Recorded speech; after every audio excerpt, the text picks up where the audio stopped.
Hi there, how you doing? It's Colin Daniel here from riffninja.com. I'm on a roll today. I'm answering students' questions. So this is another question and answer period. This is from Jags. He says, I'm struggling with the chord changes. Any suggestions, including bar chords and including open chords?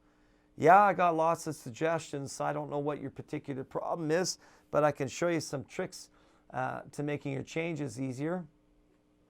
Some of the first things to remember with chord changes is to see how many, like say in your open chords, how many fingers relate to the next chord change. Like say take, for example, G, C, and D, right?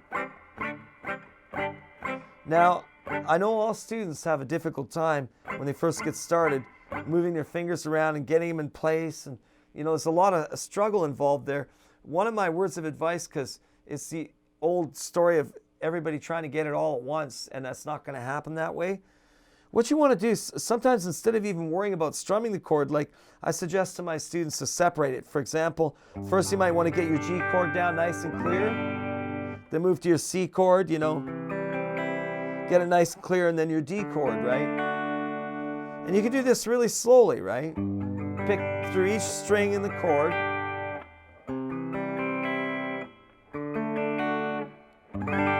You always should be practicing, like when you get a group of chords, like I don't know if you've taken lessons from other teachers or whatever, but when I teach, I organize the chords for a reason, and I may not tell my students that at the very beginning, but G, C, and D are really important chords. There's thousands of songs that can be played once your chord changes to G, C, and D are really good.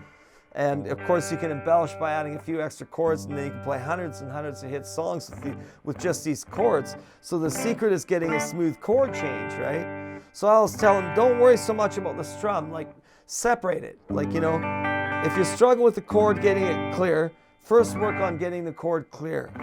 Then after a little bit, you don't even play the chord, just work the fingering and start practicing your changes, and actually watch, concentrate, and watch what you're doing, right? And you say to yourself, okay, I'm going from a G to a C chord, right? That means I have to move my first finger all the way back here to this second string. So you'll want to get the top strings down earlier, because when you strum usually from the top string first, right? So what I'm trying to show you is that by getting, because really what I'm doing when I'm changing it, and it goes really fast, right?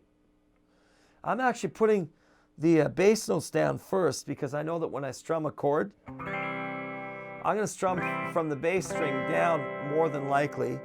So you want to move, and you just want to concentrate back and forth, right? Don't worry about strumming the chord. Just focus on your fingering and getting it in the right spot. Trying to train your fingers. Go, you know, here I'm doing the G, and there's the G, there's the C, back and forth, right?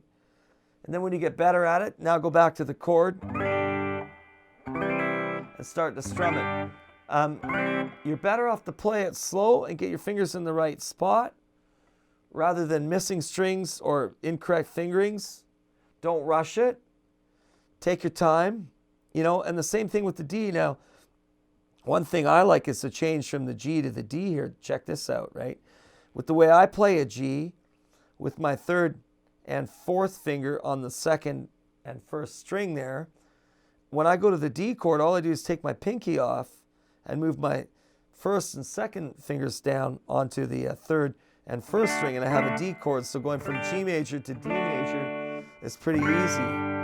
Going to C major, for this particular C major, it's a little more awkward, but depends on what you're doing. See, this is a form of a C. It's not a pure C major, but you could do that too. Go from G to C to D.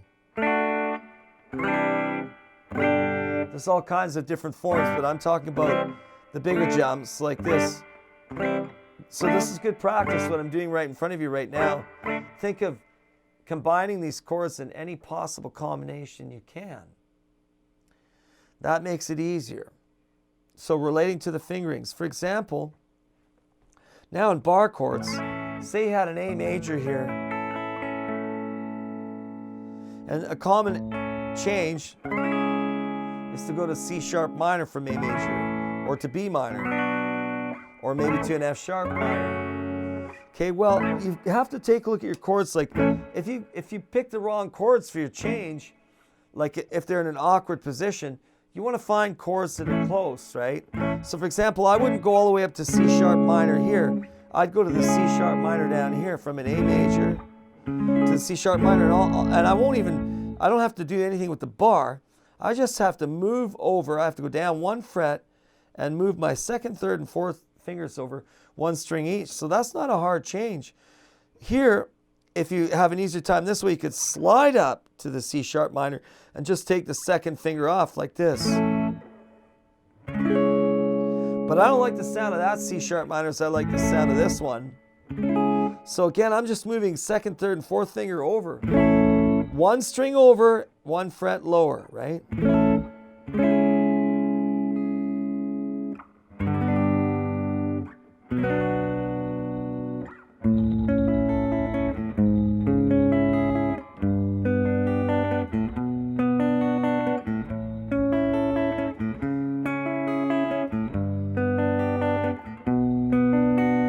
You know, A major, C sharp minor, G major, B minor. So setting up your chords so they're not like a million miles away, and picking the right ones, staying away from the awkward fingerings. If you need a certain fingering, you want to make it flow. You know, I think about the song Smooth.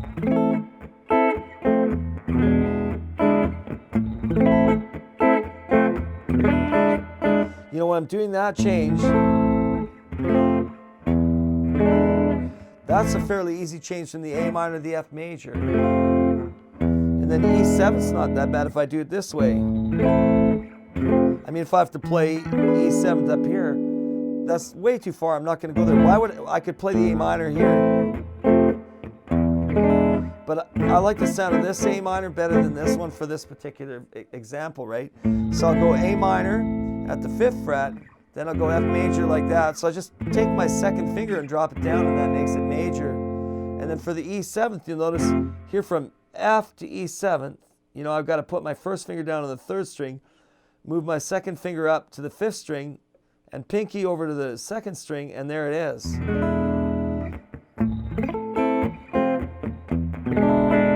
Notice how I worry about my pinky the last. If you watch carefully when I'm doing the shift to the E7, the last thing that goes down is my pinky. It's slower than the rest of my fingers too, so you have to consider your level, where you're at. Organizing your chords so in easy to reach groups is a good thing, and relating them pattern-wise. That's why I like the kink bar chord, which I talked about in one of my lessons on examples of the most widely used chords, right? See, rather than going like this, which is the same notes, and I have a hard time doing that, I'll kink bar it. Some of you might struggle with that kink bar, but it's much easier doing that than doing this. Technically, it's the same chord, an A and a D, right?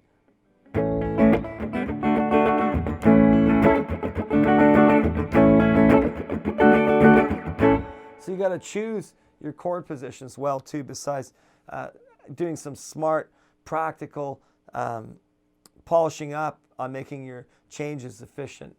And separate them. You know, if you're having a problem, don't try to take the whole thing at once. You know, don't try to strum it and work the change out at the same time. Separate it. Get the chord clear.